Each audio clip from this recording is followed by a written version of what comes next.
காலையில் நம்ம ஐயாவுடைய சபையில் பேசி முடித்து சாப்பிட்டெல்லாம் முடிச்சிட்டோம்.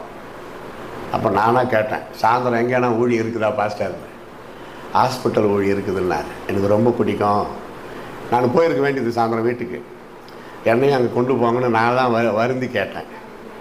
அதனால் அப்படிங்களா வாங்க அப்படின்னு சொல்லி இங்கே என்னை கொண்டு வந்த அன்பு பாஸ்டர் ஐயா, பாஸ்டம்மா, துணை போதகர் எல்லாருக்கும் என்னுடைய நன்றி. அவங்களுக்காக எல்லாம் கைத்தட்டி கத்திர சோத்திரம் பண்ணுங்க. பிரைஸ். இந்த இடத்துல இப்படி மருத்துவ சிகிச்சையோடு ஆவிக்குரிய ஒரு ஆராதனை, தியானம், ஒரு தியான மருத்துவமனையாக இதை கொடுத்துருக்கிற நம்ம டாக்டர் அம்மையாருக்கு எங்களுடைய மனமார்ந்த நன்றி சொல்லுகிறோம். பிரைஸ்லாட் அவர்களுக்காக கர்த்தரை நாங்கள் ஸ்தோத்தரிக்கிறோம். தேங்க்யூம்மா. பிரைஸ்லாட். சோத்திரம். டாக்டர் அம்மா தான், ஆனால் அவங்களே ரொம்ப வீக்காக இருக்கிறாங்க. சரி, பரவாயில்ல. அவங்க நான் சொல்ல வேண்டிய ஆலோசனை, அம்மா நல்லா சாப்பிடுங்கம்மா அப்படிலாம் சொல்ல முடியும்.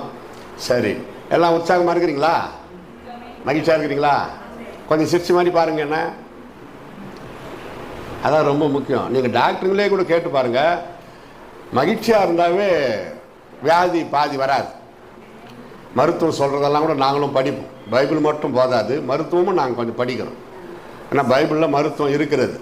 அதனால தான் மருத்துவர்கிட்ட போகிறோம்.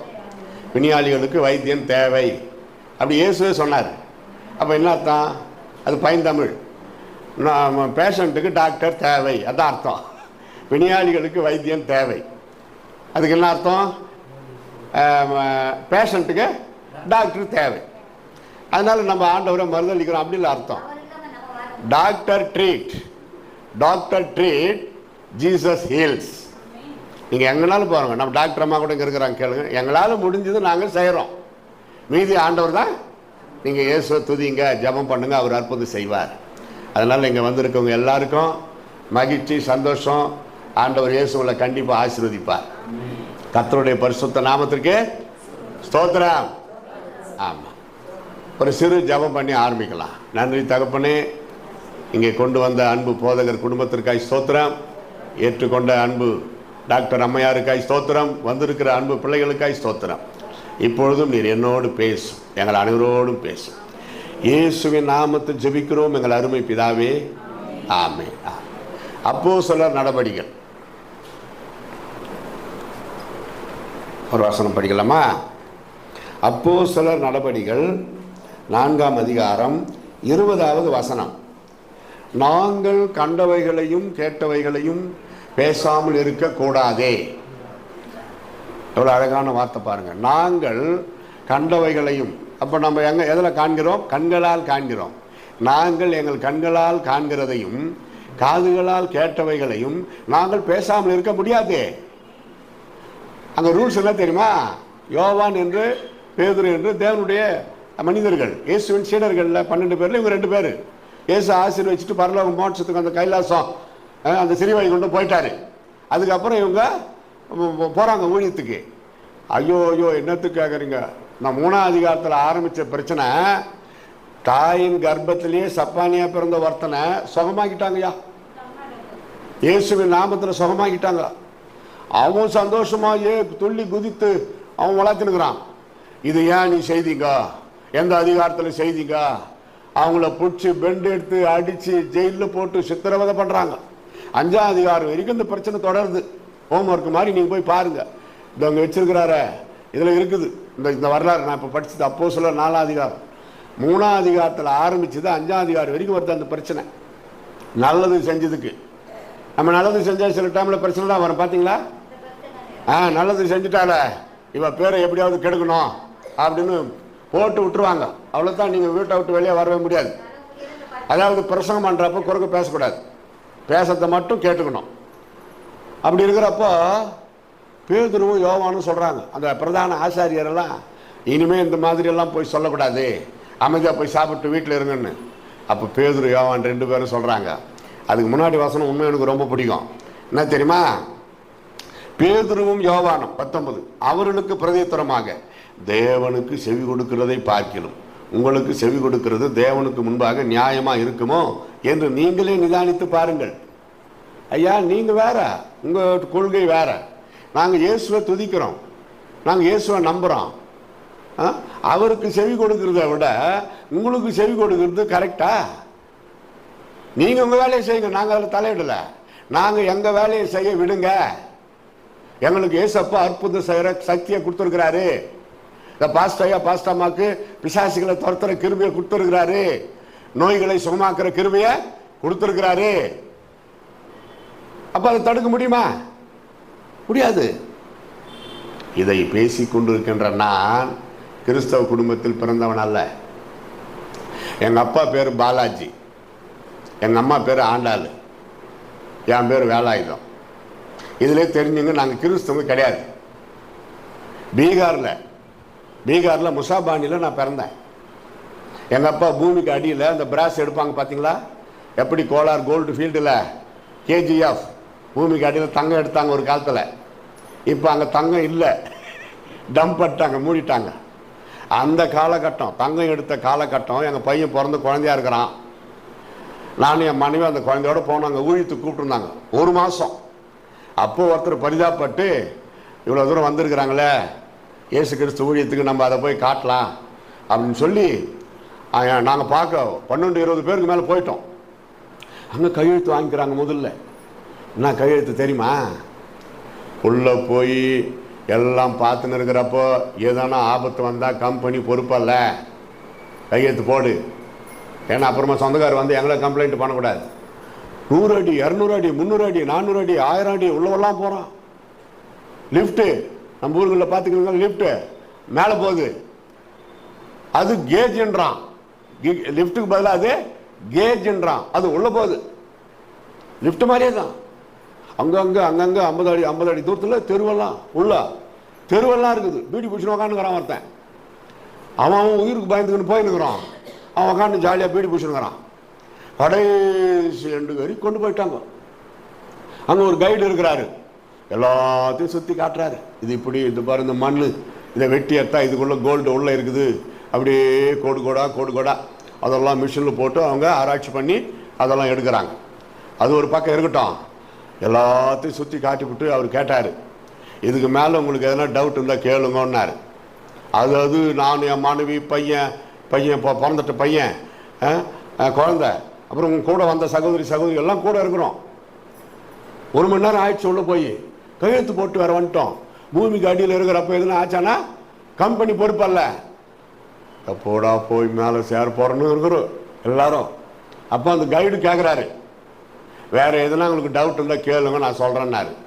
என் மனைவி சொன்னாங்க, முதல்ல எங்களை கூட்டின்னு போய் மேலே விடுங்கன்ட்டாங்க. முதல்ல எங்களை கூப்பிட்டு மேலே விட்டுருங்கன்ட்டாங்க. அப்படிங்களாம்மா, பயமாயிடுச்சா? என்ன வேர்த்து வெளத்து அப்படி ஆயிடுச்சு. மேலே உயிரோட வந்து சேர்ந்துட்டோம். கர்த்தருக்கு ஸ்தோத்திரம். அதுபோல பீகார் முசாபானியில் பூமிக்கு அடியில் ஒரு லேபரா, ஒரு வேலையாளா போய் சேர்ந்தவர் தான் எங்கள் அப்பா. கூலி தொழிலாளின்னு வாங்க, வீக்லி பேமெண்ட், வாரத்துக்கு ஒரு முறை சம்பளம். அப்படிதான் அங்கே தான் நான் பிறந்தேன். அங்கெல்லாம் பூமிக்கு அடியில் இல்லை, மேலே இருந்தால் மெயின்ஸ் ஆஸ்பத்திரியில். பவுலு பிரதர் பூமிக்கு அடியில் பிறந்தாராம் அப்படின்னு சொல்லியிருப்பீங்க. இல்லைண்ணா வேலாயுதம் பேர். இங்கே வந்து நிற்கிறேன், இயேசுவை பற்றி பேசுகிறேன். எவ்வளோ ஆச்சரியம்! என்ன நடந்தது இடையில்? நாங்கள் கண்டவைகளையும் கேட்டவைகளையும் பேசாமல் இருக்கக்கூடாது. ஒரு 5ஆம் வகுப்பு இருக்குன்னு நினைக்கிறேன். 5ஆம் வகுப்பு 3 வயசு 4 வயசு டெட். அந்த காலத்தில் பிரைமரி காம்ப்ளெக்ஸ் என்று சொல்லக்கூடிய குழந்தைகளுக்கு வரக்கூடிய ஒரு வியாதி. இப்போ அதுக்கு எல்லாம் மருத்துவம் வந்துருச்சு. 66 வருஷத்துக்கு முன்னாடி இந்த மாதிரி நவீன மருத்துவம் கிடையாது. அப்படின்னா நான் பிறந்த 66 வருஷத்துக்கு மேலே ஆகுதுன்னு அர்த்தம். தெரியுங்க, இந்த இலை தலை ஏதாவது கசிக்கு வாயில் ஊற்றுவாங்க பாட்டிங்க. அது குழந்தை குடிச்சுவிட்டு ஒன்று பழைக்கும், இல்லைன்னா செத்து. நான் செத்துட்டேன். ஏதோ ஒரு பாட்டி அம்மா ஊற்றி இருக்குது, செத்துட்டேன். அழுது புலம்பி கதறி வீட்டுக்கு வெளியே வச்சு எல்லாம் அழுதுன்னு.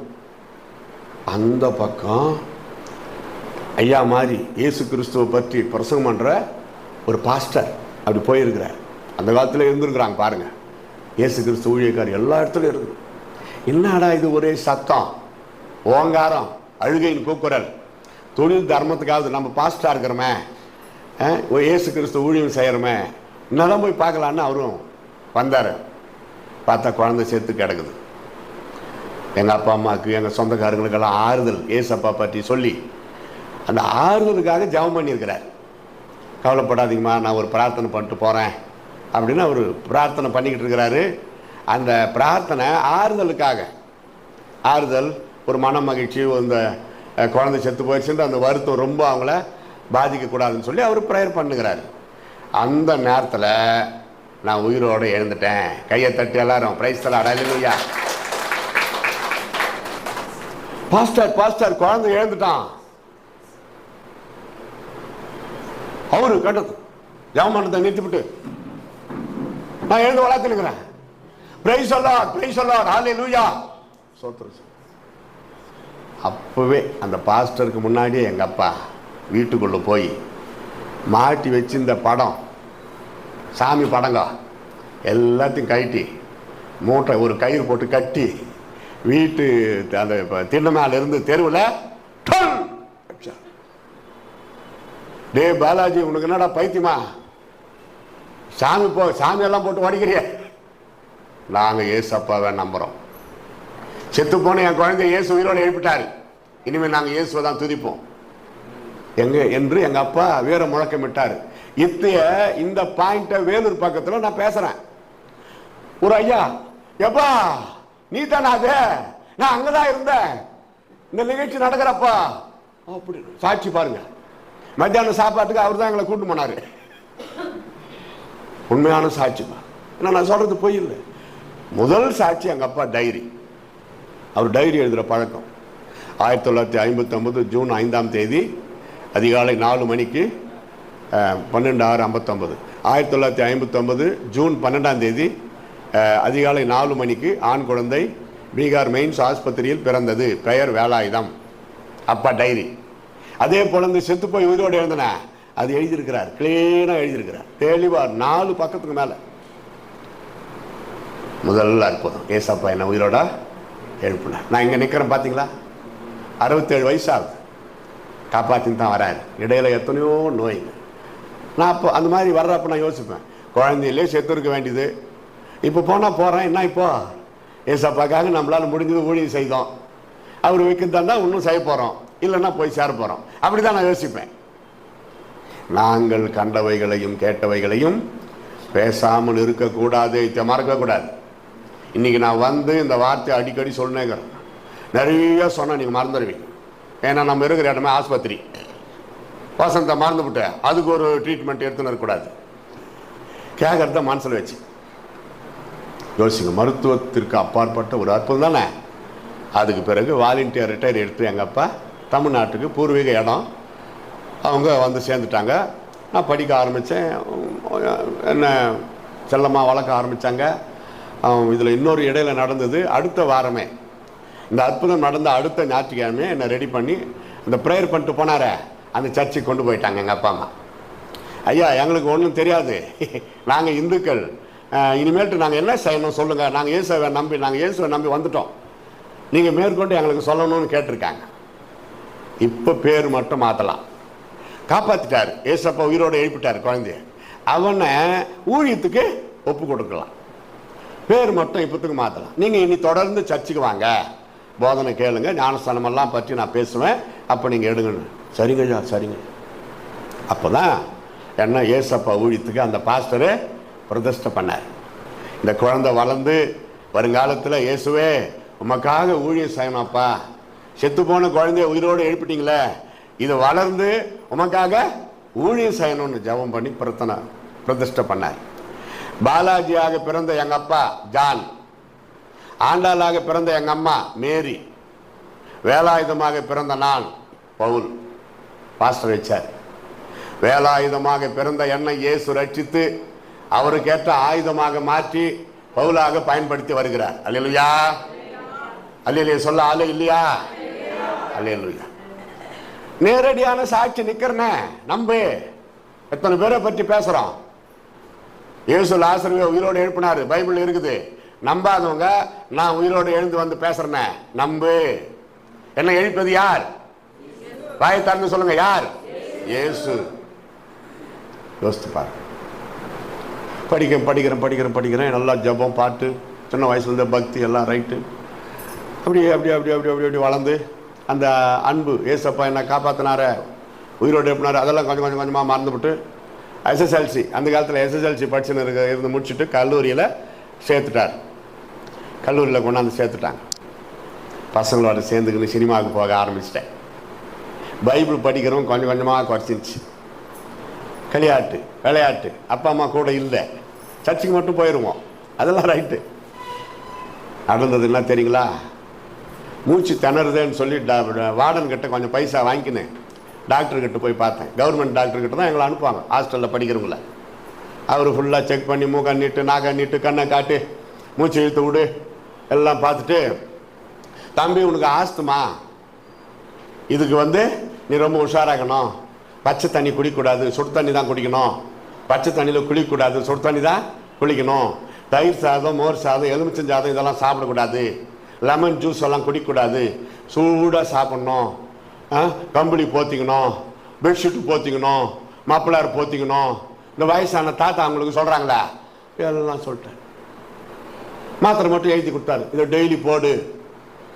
நல்லாவே பசங்க எல்லாரும் பாய்ஸ் ஹாஸ்டல், அது கிறிஸ்டியன் பாய்ஸ் ஹாஸ்டல். பசங்க எல்லாரும் சாப்பிட்டு ஸ்டடியில் உக்காந்து நல்லா படிச்சுட்டு போய் தூங்குவாங்க.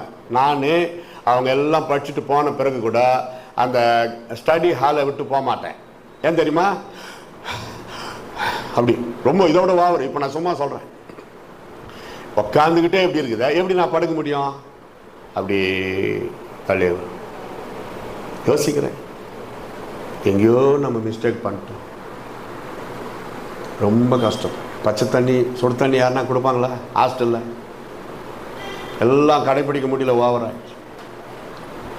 தற்கொலை பண்ணிக்கிறதுக்கு பல விதங்களில் முயற்சி பண்ணேன். பாருங்கள் எப்படி ஆயிடுச்சு என் கதை. கட்சியில் கந்தலை அட உங்க கதை கந்தல்றான்றாங்களா? இதுதான் அது. 3 அடுக்கு மாடி நான் தங்கியிருக்கிற hostel. Second year IT electrician படிக்கிறேன். First year, second year, third year. மாடி மேலே ஏறிட்டேன். எதுக்கு இந்த வியாதியை வச்சுக்கிட்டு உயிரோடு இருக்கணும்? செத்து தொலைலாம். பரலோகம் போக மாட்டாங்கன்னு தெரியும். தற்கொலை பண்ணிக்கிட்டா நரகம்னு தெரியும். பைபிளெல்லாம் தான் படிச்சுன்னு முடியல. அப்பா அம்மாவுக்கு என்ன சொல்றது? செத்தே போயிடுவாங்க. நம்ம பையனுக்கு இப்படியா? அவங்க சாகிறதுக்கு முன்னாடி நம்ம செத்து போடலாம். 3வது அடுக்கு மாடி மேலே ஏறி படிக்கட்டு கைப்பிடி, அதுக்கு மேலே என்ன, அதுக்கு என்ன சொல்லுவாங்க? மொட்டை மாடி. 3 அடுக்கு மாடிக்கு மேலே அந்த செவரு இருக்கும், கைப்பிடி செவரு. அது மேலே ஏறி நின்ட்டேன். மிட் நைட், பாதி ராத்திரி 2 மணி, எல்லாம் நல்லா தூங்குற நேரம். மேலே ஏறி நின்று கீழே பார்த்தேன். ஒரு மாதிரி பயமாக இருந்துச்சு. இறங்கி போயிட்டேன்.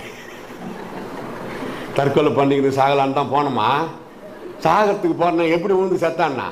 ஆனால் எனக்கு ஒரு மாதிரி செத்து விட்டா பரவாயில்ல. கையை உடஞ்சி, கால் உடஞ்சி, வாய் கிழிஞ்சி, அதுக்கப்புறம் இன்னும் பிரச்சனை எதுக்கு, நம்ம இறங்கலாமேன்னு இறங்கிட்டேன். ஏசப்பா தான் காப்பாற்றிருக்கிறேன், வேற யார்?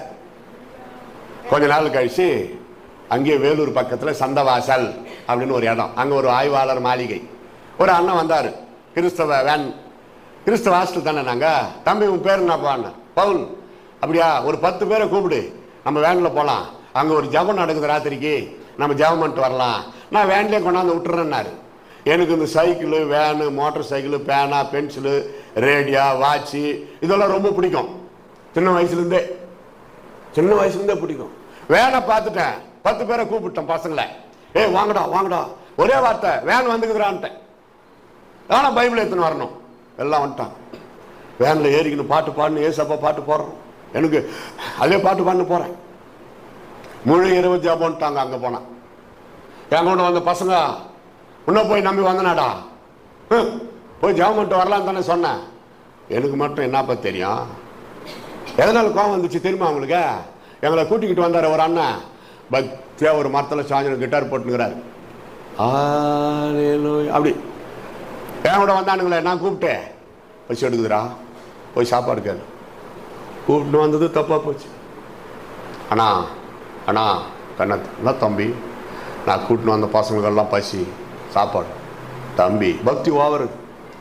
தம்பி இந்த இரவெல்லாம் நாம் விழித்திருந்து தேவ சமூகத்தில் உபவாசம் இருந்து, அங்கே தான் போச்சு, தேவ சமூகத்தில் உபவாசம் இருந்து ஜெபம் பண்ண போகிறோம். ஆனால் என்னை பற்றி கவலை இல்லைண்ணா, நான் சமாளிச்சுக்கிறேன், நான் நம்பி கூட்டின்னு வந்தேன். போய் சொல்லிவிடு அவங்களுக்கு, கர்த்தர் கிரியை செய்வார். அல்லேலூயா. எனக்கு வரல, அல்லேலூயா. போய் சொன்னேன், எப்பா என்னை மன்னிச்சிருங்க, அவர் முதல்ல அங்கே வந்து சொல்லலை, சாப்பாடு கிடையாதாம்பா, நைட்டுக்கு முழுவீர் ஜபமா உபவாசமா, அப்போ தான் கர்த்தர் இறங்கி கிரியை செய்வாராம், பரிசுத்த ஆவி வருமா. உன்ன போய் நம்பி வந்தம்பார். காப்பி ரெடின்னா வரத்தாங்க, விட்டாங்க ஓட்டம், எல்லாரும் பல்ட்டி அடிச்சுன்னு ஓடு, ஆளுக்கு 2 3 கப்பு அடிக்கிறோம். பசி. நானும் ஓடி போய் குடிச்சேன் 2 கப்பு குடிச்சு முடிச்சுட்டு நடக்கிறேன். 12 வயிறுல காப்பி 12 அப்படி சவுண்டு வருது. சாப்பாடு இருந்தால் தானே சவுண்டு வராது, வெறும் வயிறு. விசில் அடிச்சாங்க. அப்போதான் தெரிஞ்சு நாங்கள் மட்டும் இல்லை, அந்த சுற்று வட்டாரத்தில் இருக்கிற கல்லூரி மாணவ மாணவிகள் எல்லாரையும் அவங்க ஒன்று சேர்த்திருக்கிறார்கள். ஒரு 200-100 பேருக்கு மேலே.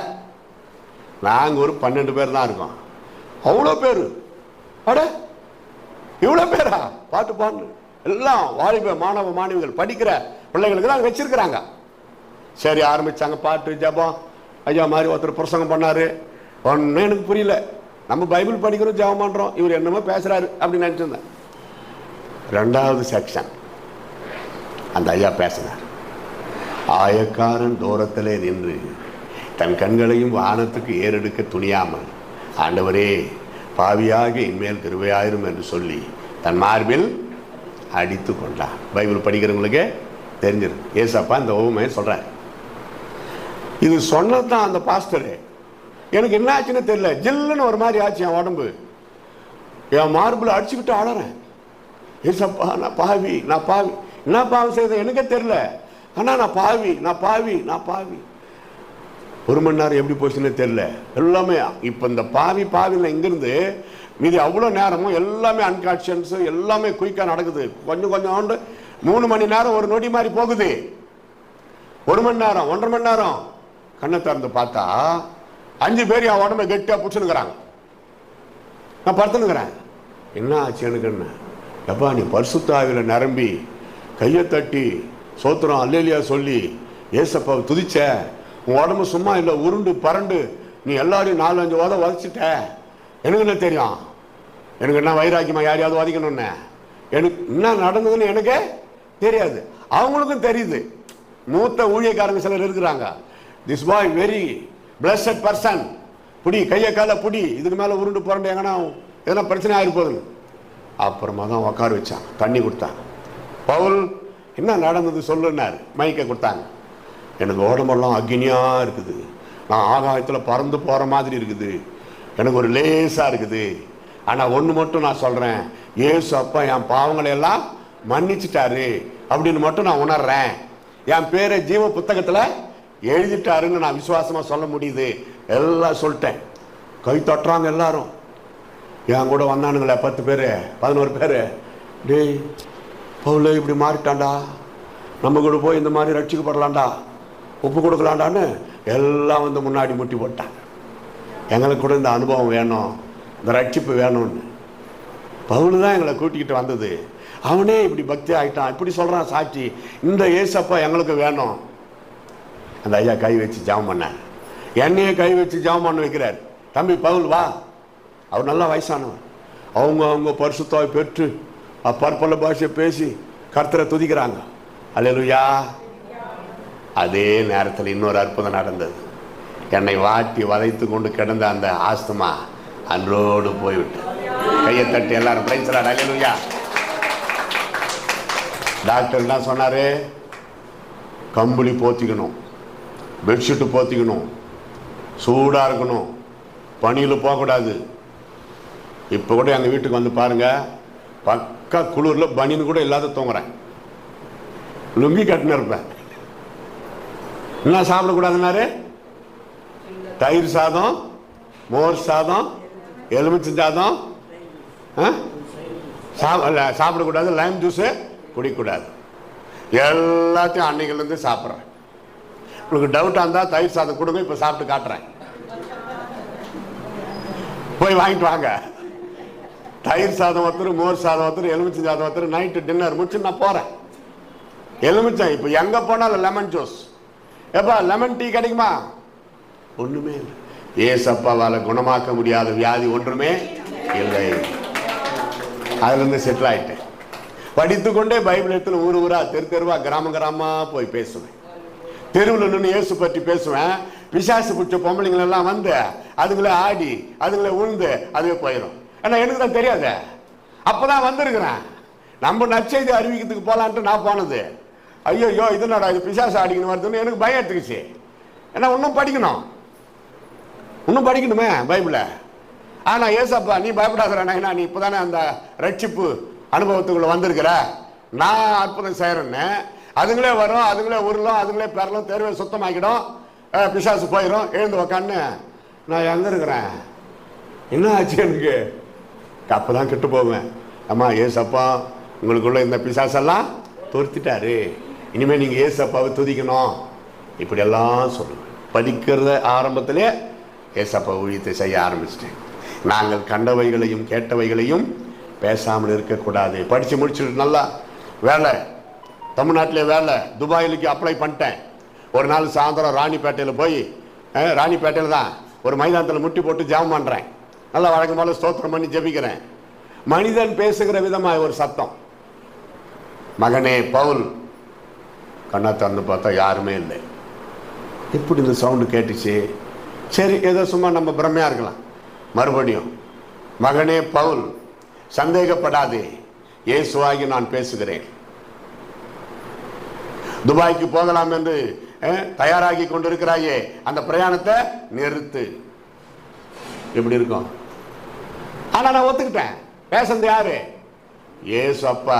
அவரை மீறி நம்ம ஒண்ணுமே செய்ய முடியாது. விட்டுட்டேன், போட்டேன். அப்பெல்லாம் போனியாது லெட்டர் பதில் செம திட்டு. முதலே சொல்லியிருக்கலாம் இல்லையா? கடைசி கட்டத்தில் இப்படி பண்ண நாங்கள் என்ன பண்றது, அதெல்லாம் எனக்கு தெரியாது. அவ்வளோதான் விட்டேன். ஒரு வாரம் கழிச்சு மறுபடியும் அதே மைதானத்தில் போய் ஜெபம் பண்ணுறேன். இயேசு கிறிஸ்துவனுடைய சத்தம், மகனே என் வார்த்தைக்கு கீழ்ப்படிந்து துபாய்க்கு போகாமல் தங்கிவிட்டாய், இன்னொன்று சொல்லுவேன் செய்வாயா?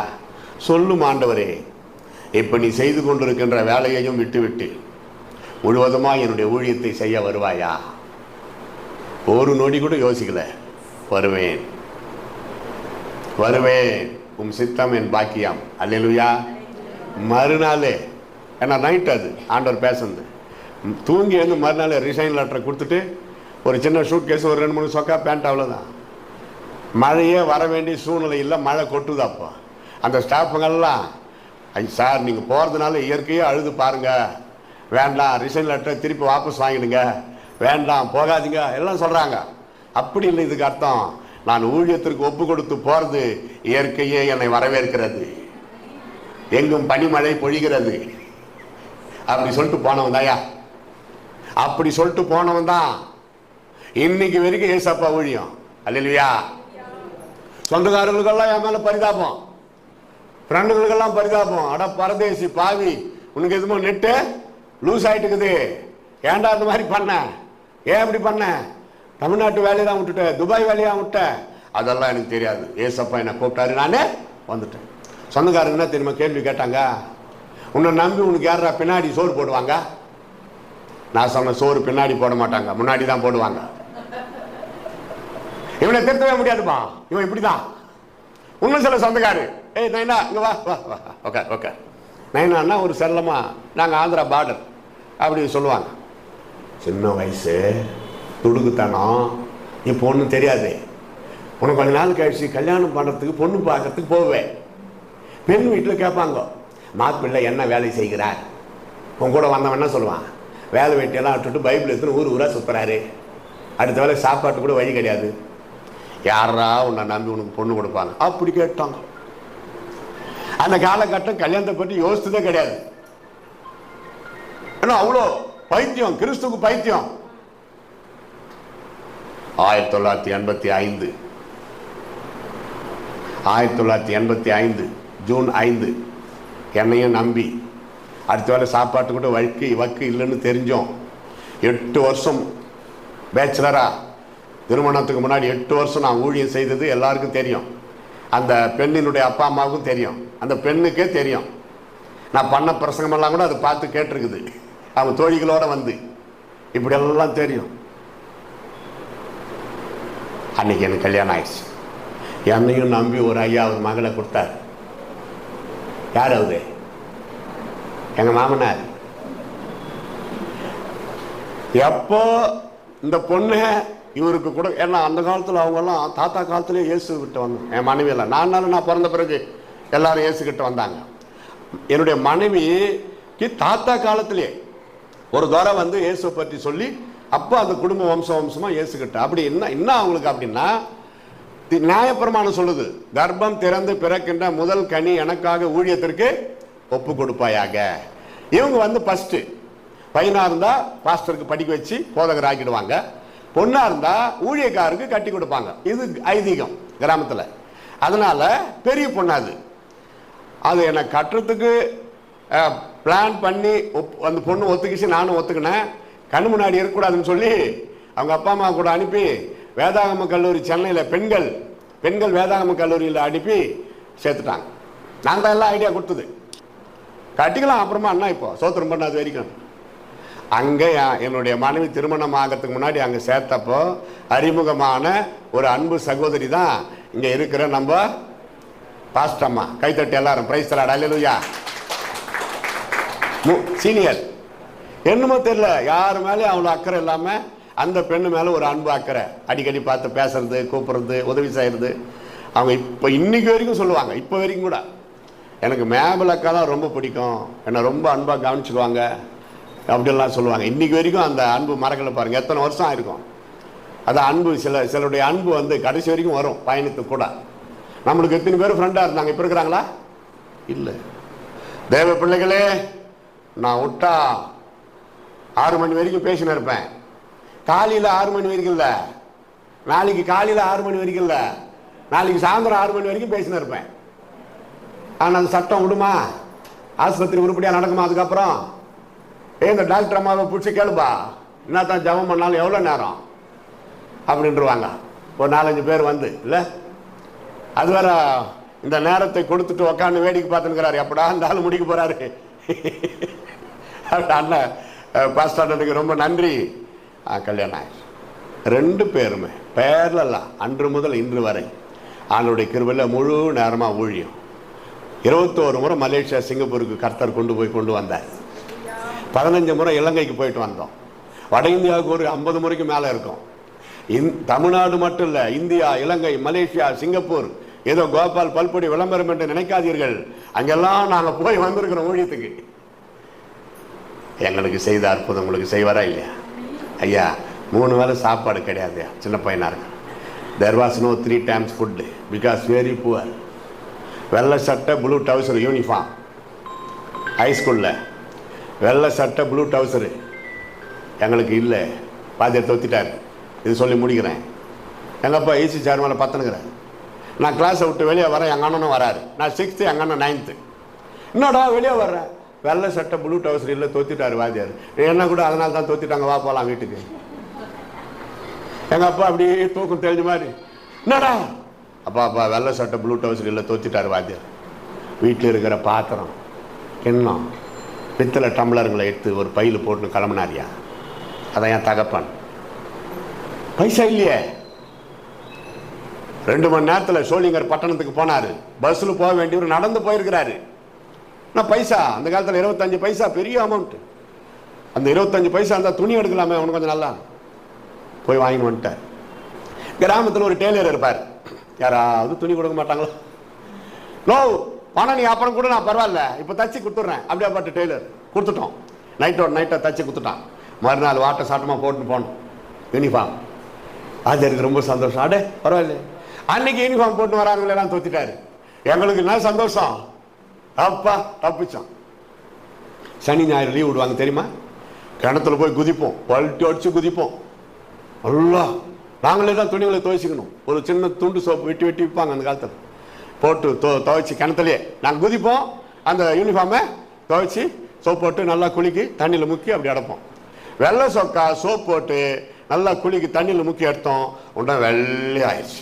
கர்த்தருக்கு ஸ்தோத்திரம். ப்ளூ டவுசரு நல்லா தண்ணி போட்டு முக்கிய எடுத்து சோப்பெல்லாம் போட்டு குளிக்கி தண்ணியில் போட்டு எடுத்தேன், வெள்ளை ஆயிடுச்சு. ப்ளூ டவுசர் வெள்ளை ஆயிடுச்சு. கொஞ்சம் லேசா ப்ளூ. அது நாங்கள் கண்டுக்கவே இல்லை. அயன் பாக்ஸ் எல்லாம் ஏதப்பா நாங்களே கையில் போட்டு தேய்ச்சி தலைகாணி அடியில் வச்சு தூங்கிட்டு காலையில் எழுந்து போட்டுன்னு போவோம். நம்ம பாய்ஸுக்கு அயன் பாக்ஸ் வேறு இருக்குதாங்க, கரண்ட்டே கிடையாது, நெருப்பு அயன் பாக்ஸும் கிடையாது. கிண்ணி தண்ணி ஊற்றி கிண்ணி அதில் ஊற்று தண்ணி, சுடு தண்ணி அப்படி பண்ணி அதெல்லாம் கூட இருக்குது. போனா பவுல் கெட் அவுட். யாரு? வாத்தியாரு. சார் என்ன சார் நீங்கள் போன வாரம் அமைதியாக இருந்தீங்க, இப்போ தோத்துறீங்க. This is not uniform. வெள்ளை சட்டை ஓகே, ப்ளூ சொக்கா ப்ளூ டவுசர் ப்ளூ கிடையாது, கேட் அவுட். என்ன ஹெட்மாஸ்டர் திட்டுவார், என்ன கேலி பண்ணுவார், மரியாதை போயிரு வெளியேன்ட்டு. வெளியே வர்றேன், எங்கள் அண்ணன் கூட வராரு. அவரையும் அப்படிதான் தொத்திருக்கிறாங்க. வீட்டுக்கு வந்து நிற்கிறோம், என்னடா திருப்பி வெள்ளை சட்டை ஓகேப்பா, ப்ளூ டவுசர் ப்ளூ கிடையாது. போன வாரம் வரைக்கும் தான் ப்ளூ, இப்போ பாதி கூட இல்லை, கால் வாங்க கூட இல்லை ப்ளூ கலர். அப்படி இல்லை. தலையில் அடிச்சுக்கிட்டு அழறாரு. அந்த சவுண்டு கேட்டுச்சு. என்ன தெரியுமா சொன்னார்? ஒரு ரூபாய் எக்ஸ்ட்ரா இருந்திருந்தா சாயம் போகாத பேண்ட் துணி நான் டவுசர் துணி நான் வாங்கியிருப்பேன், என்கிட்ட இல்லை. அப்போ அப்படியாப்பட்ட வறுமை இல்லை, வளர்ந்தவன் தான். அப்புறம் எப்படியோ ஒன்று கொஞ்சம் முயற்சி பண்ணி கடன் வாங்கி போய் வாங்கின்னு வந்திருப்பார். அதுக்கப்புறம் கொஞ்சம் காஸ்ட்லியாக போட்டதுனால 1 வருஷம் வந்துச்சு. அந்த டவுசர் 1 வருஷம் வருமா? ஆம்பளை பசங்களுக்கு விஷயம் தெரியுமா? இந்த பக்கம் 2 பக்கமும் அப்படியே கிழிஞ்சு போயிடும். ஏன்னா கிளாஸில் நாங்கள் தரையில் தான் உட்காரணும், சிமெண்ட் தரை, அது பொறபொறான்னு இருக்கும் தரை. டப்பால் பாக்ஸ் என்ன பார்க்குறவங்க, டே இதில் டப்பால் பாக்ஸ் போது பாடுறா, ஏன்னா என் டவுசர் பின்னாடி கிழிஞ்சிருக்கும். அது டப்பால் பாக்ஸ் தான். ஏன் இவ்வளோ சொல்கிறேன்னு தெரியுமா? அப்படியாப்பட்ட எண்ணெய் ஃப்ளைட்டில் வெளிநாட்டுக்கு கொண்டு போனார் ஏசப்பா ஊழியத்துக்கு. அல்லே சொல்லுங்க. என்னுடைய வாழ்க்கை வரலாறு உங்களுக்கு மகிழ்ச்சியாக இருக்கிறதா? சிரிச்சு மாதிரி சொல்லுங்க. Those who are very happy say hallelujah. Those who are very very happy say hallelujah. Those who are sleeping say hallelujah. சரி, லாங்குவேஜ் ப்ராப்ளம் விட்டுறலாம். யோசித்து பாருங்க. ஆஸ்பத்திரிக்கு வந்து அப்படி எங்கெல்லாம் வரீங்க, ட்ரீட்மெண்ட்டு முறைப்படி எடுங்க, ஏசப்பா துதிங்க. என் உடலும் உள்ளமும் என் சிந்தனையும் என் ரத்த ஓட்டமும் ஃபுல்லாக ஏசப்பா இருக்கிறாரு அப்படி சொல்லணும். பரிசுத்தமான ஒரு வாழ்க்கை, என் பார்வை, என் பேச்சு, என் சிந்தனை, என் நடக்க, குடும்ப வாழ்க்கை, கணவன் மனைவியாக வந்துக்கிறீங்களா? சரி, எப்படியோ போய் சொல்லுங்கள், வந்தவங்க வராதவங்களுக்கு. பரிசுத்தம் பரிசுத்தம் பரிசுத்தம் பரிசுத்தம். இயேசு பரிசுத்தமானவர், பிதா பரிசுத்தமானவர், பரிசுத்த ஆவியானவர் சொல்லவே தேவையில்லை, பரிசுத்தமானவர். இந்த நம்ம படிக்கிறோமே பைபிள், பரிசுத்தமான வேதாகமம், அதுக்கு பேரே பார்த்தீங்களா? பரிசுத்த வேதாகமம். அதுக்கு ஒன்று இருக்குது. எங்கள் அப்பா ஒரு பழைய பைபிள் கொடுத்தான்னு பண்ணார் ஹாஸ்டலில் படிக்கிறதுக்கு. எனக்கு அது திருப்தியாக இல்லை, புதுசு ஒன்று வாங்கணும்னு சொல்லி நான் ஜெபம் பண்ணி அந்த ஹாஸ்டலில் என்ன பண்ண தெரியுங்களா? பக்கெட்டில் தண்ணி மொண்டு செடிங்களுக்கெல்லாம் ஊற்றணும். வார்டுன்னு ஒரு பக்கெட்டு தண்ணி ஊற்றினா 5 பைசா தருவார். இப்படி ஊற்றி ஊற்றி ஊற்றி 10 ரூபாய் சேர்த்து அது பத்தாம என் சட்டை ஒன்று, அப்போ 3 சட்டை தான், ஒரு சட்டையை விற்று ஒரு பையனுக்கு அதை கூட சேர்த்து ஒரு பைபிளை வாங்கினேன். கையை தட்டி எல்லாரும் அல்லேலூயா. புது பைபிள் படிக்க படிக்க படிக்க படிக்க படிக்க படிக்க படிக்க என் உள்ளமெல்லாம் பரவசம் அடைந்தது. 6 தடவை நான் ஸ்டாப் 6 தடவை திரும்ப திரும்ப திரும்ப படித்து எனக்கு ஒரு பெரிய உற்சாகம் பிறந்தது. ரூமில் உக்காந்துக்கிறேன், ஏசப்பா பேசுகிறாரு, மகனே ஒரு பைபிள் வாங்கிறதுக்கு உன் சட்டையை வித்தல்ல, இனிமேல் உனக்கு ஆடைகளுக்கும் பஞ்சம் வராது, பைபிளுக்கும் பஞ்சம் வராது. அல்லேலூயா. வாக்குத்தத்தம் உண்மையாக சொல்கிறேன். இன்னைக்கு வரைக்கும் எனக்கு தானே வாக்குத்தத்தம் கொடுத்தாரு, எனக்கு தானே ஆடைகளுக்கும் பஞ்சம் வரக்கூடாது, எனக்கு தானே ட்ரெஸ் நிறையா தரணும். எனக்கு மட்டும் இல்லை, என் மனைவி, என் பிள்ளைகள், என் பேர பிள்ளைகள் எல்லாருக்கும் தரார். ஊழியக்காரங்களை இப்படி தான் ஆசீர்வதிப்பார். Praise the lord. அல்லேலூயா. கர்த்தருக்கு ஸ்தோத்திரம். நீங்க நினைக்கிறீங்க இவ்வளவு பணம் தான் இருக்குது, இதை வச்சு எப்படி ஆண்டவர் செய்வார்? நீங்கள் விசுவாசித்தால் கூடும், விசுவாசிக்க விட்டால் முடியாது. நீ நம்புகிறாயா? நீ விசுவாசிக்கிறாயா? அதுதான் கேட்கிறாரு. எல்லா சாமியும் ஒன்று தான், ஒன்றும் பெற்றுக்கொள்ள முடியாது. எல்லா சாமியும் ஒன்று. எப்படி எப்படி அது என்ன தியாலஜிக்கல் சொல்றீங்க? என்ன சொல்றாங்க ஜனங்க? எப்படி எல்லாம் ஒன்னாயிடும்? பரிசுத்தமான இயேசுவுக்கு நிகராக யாராவது உண்டா? நம்ம பாவத்துக்காக சிலுவையிலே துடியாய் துடித்து ரத்தம் சொட்ட சொட்ட கொட்டி தன் ஜீவனையை கொடுத்தாரே, யாராவது உண்டா? வேற யாராவது? உலகத்துல ஒரே ஒரு கல்லறை திறந்திருக்கிறது, மீதி எல்லா கல்லறை மூடி இருக்கிறது. அந்த திறந்திருக்கிற ஒரே ஒரு கல்லறை எந்த கல்லறை? இயேசு உயிர்த்தெழுந்த காலியான கல்லறை. இதெல்லாம் யோசித்து பாரு. யாருமே இதற்கு நிகரே கிடையாது. பதில் கிடையாது, வரலாறு கிடையாது, ஒண்ணுமே கிடையாது. கற்பனை, கட்டு கதை. ஒரு ஹோட்டலுக்கு போய் சாப்பிட போனேன். சோறு கொண்டாந்து வச்சாரு. ஒரு சகோதரி குழம்பு ஊத்துனாங்க, இன்னொரு சகோதரி ரசம் ஏத்தாந்துச்சு. நான் கேட்டேன், இவங்க 2 பேரும் யாருன்னு அந்த ஓனர்கிட்ட. சாம்பார் ஊத்துனாங்களே அவங்க என் முதல் பொண்டாட்டி, ரசம் ஊத்துனது என்னுடைய 2வது பொண்டாட்டி. ஐயா, சட்டத்தையே மீறினீங்களா ஐயா? இது சட்டத்துக்கு ஒத்து வருமா? இது தப்பு இல்லையான்னு கேட்டேன். உடனே கேலண்டரை காட்டுறான். இந்த பாரு, என் சாமிக்கே 2 பொண்டாட்டி. அந்த கேலண்டரை காட்டுறான். இந்த பாருங்க, என் சாமிக்கே 2 பொண்டாட்டி. நான் வச்சுக்கூடாதா 2 பேரு? அப்ப பதில் சொல்ல முடியல. அப்பதான் நான் சொன்னேன், அப்படி ஒரு சாமியே கிடையாதுப்பா. மனுஷன் தான் பாவம் செய்யறதுக்கு இந்த மாதிரி உண்டாக்கிட்ட சாக்கு போக்கு சொல்லி தப்பித்து கொள்ளலான்னு தான். பாரு, நீயே எப்படி சொல்ற? உன் மனசாட்சி திருப்தியா இருக்குதா? சந்தோஷமா இருக்கிறியா? அப்படியே கண் கலங்கிட்டான். சார் நீங்க யார் சார்? ஃபாதரா கேட்டான். ஏன்னா ஃபாதர் தான் அப்படி கேட்பாங்க, வேற யாரும் இப்படி கேட்கணும். இன்னும் கூட 2 கட்டிக்கிடா டே குப்புசாமி என்னவான். அப்பதானே படுறதுக்கு அவன் படணும் வாழ்க்கையில. அப்படிதான் முயற்சி பண்றாங்க நம்ம ஆளுங்க. நாங்க என்ன சொல்றோம்? ஐயாம்மா வார வாரம் வராங்களா, என்ன சொல்லிட்டு போறாங்க? ஏசப்பா உங்களை நேசிக்கிறார், உங்களை சுகமாக்குகிறார், உங்களை ஆசீர்வதிக்கிறார், உங்க நோய்களை எல்லாம் குணமாக்குவார். தச்சு மட்டும் நடக்குது, காலையில அருமையா முடிச்சுட்டு சாப்பிட்டு தூங்கலாமே, ரெஸ்ட் எடுக்கலாமே. இங்க ஏன் வரணும்? அதான் ஏசப்பா உங்களை நேசிக்கிறார், அதனால அவங்கள அவங்க கிட்ட கொண்டு வந்திருக்கிறார். எவ்வளவு சந்தோஷமா படணும். நீங்க இன்னும் மற்றவங்களை கூட இனி வரும் நாட்கள்ல கொண்டு வரணும். இப்படி ஆஸ்பத்திரிகள்ல இப்படி இயேசு பற்றி அறிவிக்கிறதுக்கு நிறைய இடத்துல, even though Christian hospital not allowed. Vellore CMC okay, அது ஆரம்ப காலத்துல இருந்து ஐடாஸ் கட்டர் அம்மையார் ஆரம்பிச்ச காலத்துல இருந்து நடக்குது. இங்க கிறிஸ்தவ ஆஸ்பத்திரி, அம்மா உள்ளத்துல ஆண்டவர் பேசி இது நடக்குது. அதுக்குரிய பலன் அவங்க ஆண்டவர் கொடுக்க போறாரு. நீங்களும் அந்த பலனை பெறணும், ஆசீர்வதிக்கப்படணும். விசுவாசிக்கிறீங்களா? இயேசுவால் ஆகாத காரியம் ஒன்றுமே இல்லை. உங்கள் இதயத்திலே ஒரு சமாதானம், மகிழ்ச்சி. பாருங்க எவ்வளவு சந்தோஷமா இயேசு கிறிஸ்து உள்ளத்துல வந்தா அந்த முகத்துல ஒரு பக்தி, பரவசம், மகிழ்ச்சி இருக்கும், சந்தோஷம் இருக்கும். நீ என்னதான் கோட்டீஸ்வரியாரு, ஏசப்பா உள்ளத்துல வரலன்னா பயம்தான் வரும். கோடிக்கணக்கான பணம் இருக்குது, எப்படி யாருன்னா வந்து பொட்டியை தூக்கின்னு போயிட்டா எப்படி, இல்லை குத்தி கொலை பண்ணிட்டு பணத்தை தூக்கின்னு போயிட்டா எப்படி, பயம் இருக்குதா இல்லையா? எங்களுக்கு அப்படி இல்லை. தெருவில் கூட கட்டில் போட்டு நாங்கள் தூங்குறோம். பணம் இல்லை, ஆனா பணத்தை கொடுக்கிற இயேசு எங்களோட இருக்கிறார். கிராமத்துங்களுக்கெல்லாம் போவோம், ஏசப்பா மீட்டிங் எல்லாம் செய்வோம், பிரசங்கம் பண்ணுவோம். ஒரு ஹோட்டல்ல ரோடு வாரத்தில் 2 இட்லி சாப்பிட்டு தூங்குறதுக்கு இடம் இல்லாம தெருவுல எல்லாம் தூங்கி இருக்கிறோம். சந்தோஷமா வீட்டுக்கு வந்து சேருவோம். மன மகிழ்ச்சி. இயேசு கிறிஸ்து உங்களுக்கு சமாதானம், சந்தோஷம் தருகிறார். யோவான் 14:27 படிச்சு நம்ம ஜெபம் பண்ணி முடிக்கலாம்.